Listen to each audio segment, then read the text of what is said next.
Pow, pick your poison right there. Wow. That's Duch Dillinger, and we got her on the phone with us right now. What's good? What's up? Not too much, just chilling out, enjoying the quality lyrics coming out of your mouth. Holy. Thank you. That is a powerful track right there. I like that. I like that intensity. I like it when artists actually take time with their lyrics. You know what I mean? When they actually craft something where you're like, hey, that, you know, there was some intricacy involved. It wasn't simple, just like da da da da da. Yeah, that one was actually hard too, because when you have a banging beat like that, you really don't want to fight with it. You don't want to have everything going on and still say something that's not bullshit. Definitely, 100%. Well, you're killing it, yo. Loving the music. If you can, let the people know whereabouts you from, where you rep, and a little bit about yourself. Definitely. I'm from Scarborough all day, which is a suburb of Toronto, if you don't know.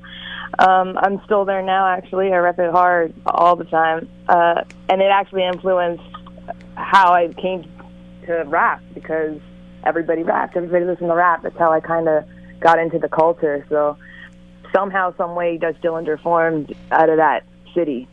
Definitely big influence on it. Definitely, you can hear it in the music, even just in that area. A lot of that music that comes out of there, you can feel it in your music too. So you definitely have that feel of your region. That city, it's not even just about being big on hip hop, which it is, but it's also about being good on good hip hop. Like, you can't have anything weak slide. Like, they'll tell you right to your face. Yes. And not only that, but it's influenced the hustle. It influenced the grind. You don't survive unless you do those things. You go out to those bars and you meet those people. But I'll tell you, too, that every time I've done any show, anywhere, when I say Scarborough, somebody says Bullet. Somebody, somewhere is repping Scarborough in the crowd. So that's a good community to come from. Definitely. It's all over there. Definitely. Any show that you go to, there's always somebody going to be repping Scar City for sure. Yeah, it's dope. It's a dope feeling. You get so much love. Word up. I like what you said about the fact that they don't take no BS down there. They don't take no rappers that are coming in with just that soft stuff. If you be playing it on the mic like you're just here to have fun and just joke around, they'll be like, yo, get off right now. Like, I seen some straight meme mugs from those people all the time. It's like, yo, if you don't come with it, they're not feeling it. So yeah, you got to come hard. It definitely pushes you. I remember I had a freestyle battle outside of West Hill when I went there for summer school, and I choked. And I was 15, a little girl. They booed me. They yelled choke. I ran home. It was so sad. That's awesome that you can say that. Honestly, that you're honest enough to say those kinds of stories, because some people would be like too scared and embarrassed to say something like that. But that's real right there. That's real. The start. And not only that, but I don't know, somebody could have been there and been like, hey, yo, she choked. Don't let her say she didn't choke. Yo, I crushed that. I crushed her, yo. 15 years old, I stepped up in there, just stomped her. No, it's all good. You take L, but that L inspires you and fires you up so much more. Definitely. For the next time you want to step up in that ring, and you're just like, okay, this now I see. I got to really like work at this, right? And it makes you want to like get that recognition. I think in hip hop, respect from our peers is one of the biggest things that we can get, and like just having people around you that aren't yes men, that aren't like, oh yeah, that was dope. That was wicked, you know? Like, nah. Like, if you ain't feeling it, let me know, because I want this to be banging. And that's the only way you're going to improve. And let me tell you, if your friends don't tell you, somebody's going to tell you, and it's going to be too late. You already spent your money on the mastering and marketing and putting it out, and it's whack. Yeah. It's been whack the whole time. Nobody said anything. So that's the worst. That's the worst to have on your team. For sure. You gotta spend your time in the trenches and just working, getting that craft up, and doing it, and going through those experiences where, just like you said there, you had a day that it was a little bit off. You know, you choke a little bit. It's all good. It happens to the best of us. Of course. And you come back strong, and boom, look at you now. And that's it, right? And I never ever want to stop coming up. You know, I mean, I'm always working on the craft.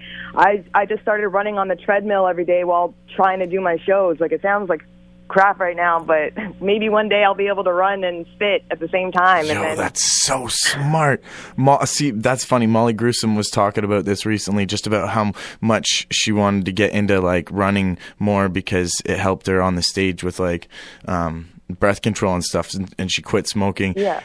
Cigarettes, and I was like, okay, I got inspired off too. I was like, all right, I put my cigarettes down and stuff too. I was like, all right, no more smoking, and trying to get into it. So that's a good idea though, to just like actually go through your set while you're running. Well, think about it too. Like, you've been to, I don't know, how many hip hop shows have you been to? Hundreds so, or more.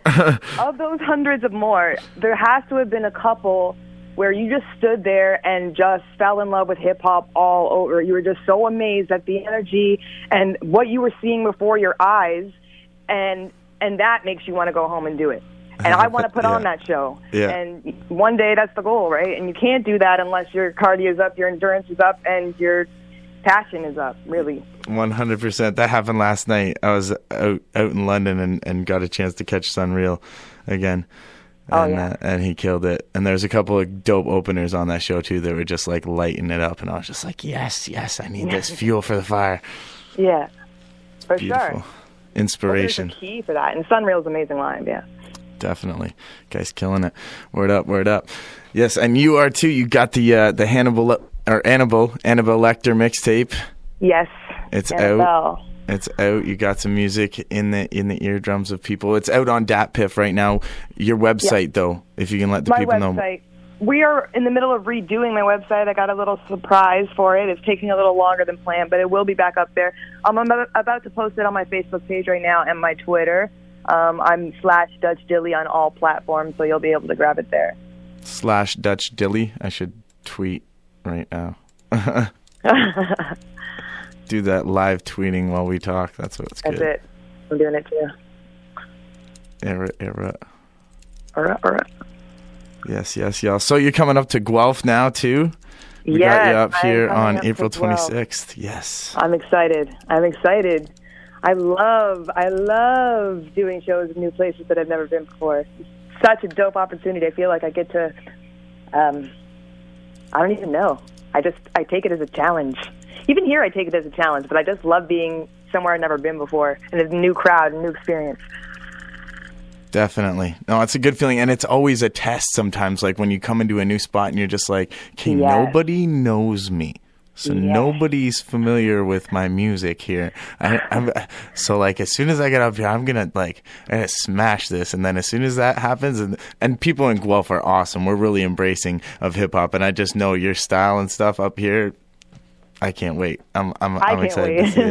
I'm excited to see the performance for sure. Word up. But yeah, I've seen you getting around doing a few shows here and there. I remember the first time I think meeting you was at a Toronto show. It was either opening for Joel Ortiz or Corrupt. It was Corrupt, definitely. Corrupt. I haven't opened for Joel Ortiz, even though I would love to. Okay, it was Corrupt. Yeah, at the Orem or something like that. It was XS, I think. Yes, XS. Yes. That's it.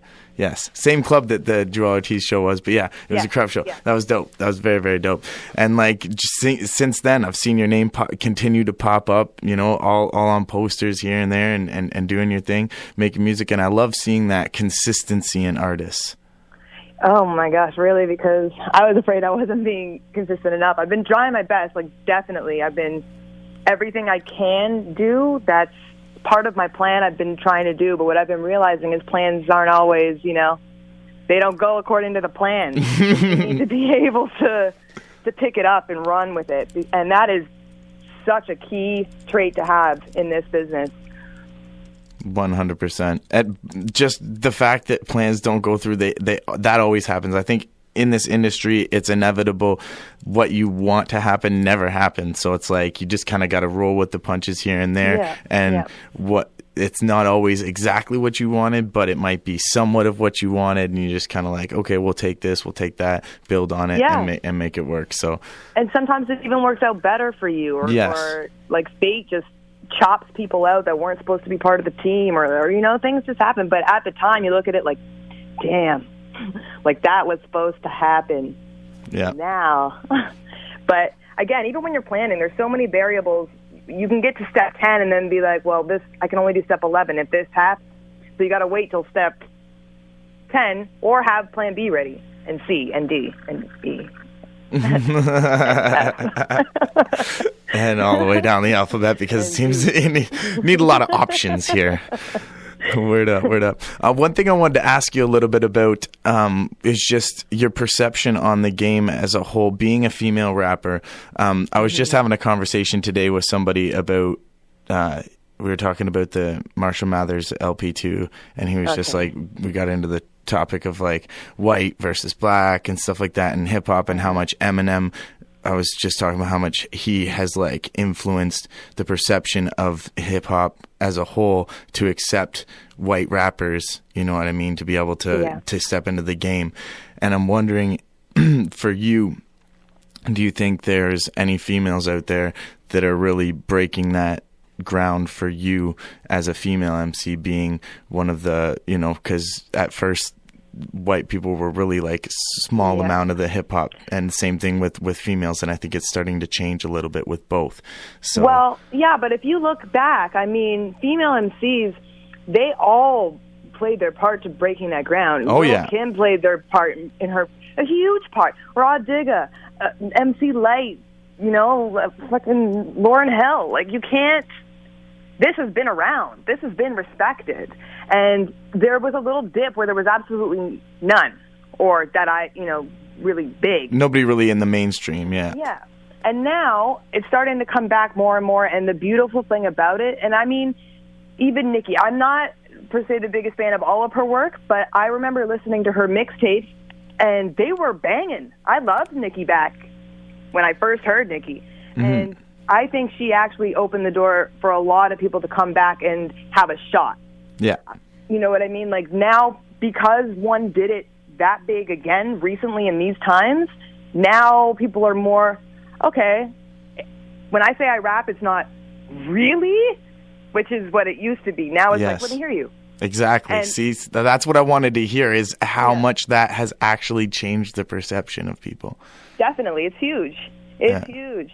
And even in this underground level right now, and local artists, when I was looking for FemCs to work with, I couldn't find any. And now there's so many, and they're so talented, and they've got the grind, and there's different. It's not all the same thing. I'm loving it. It's dope. Word. That's what's good. I love that. I like to see it, because it does. It inspires a whole generation of new people that I think are coming up around feeling that energy of like, okay, this is accepted now. I can do this. People are okay with this. I can tell my mom I rap, and she's not going to look at me and be like, what are you doing? Well, I mean, we're not there yet, but in some aspects, you know what I mean? But when they see people like Nicki on Canadian Idol, and they're watching that all day, you know what I mean? They're just like, oh, okay, you can actually have a future with this if you work hard at it, right? For sure. Yes. That's the biggest thing, working hard at it. That's the biggest thing, yeah. And heart. Working hard at it, too. Heart, playing your part, doing what you can. But yeah, I'm loving the sound of your vocals right now. Like, they're cutting so just sharp. I like it, hearing vocals where I'm just like, I listen to it, it's just like gets that inside you. Yuri Kohler at RCR Studios. Definitely hit him up. Word up. Definitely have to. That's what's good. Having good people around you to work on that kind of stuff, making sure that your engineering's tight and stuff, is very important in this game, I think. Yeah, and again, that's a never-changing game. Like, there's new advancements all the time. Like, everything has to be better than the last thing you put out. But that's a beautiful thing too. And when you put out a project, like, I know I personally will listen to it, and there's always that one or two things. Like, when you put it out, you feel like it's complete, it's done, and then you listen, and it's like, wait a second, I could have done this. But that's only because now you know of new advancements, and you're wishing you had them for that.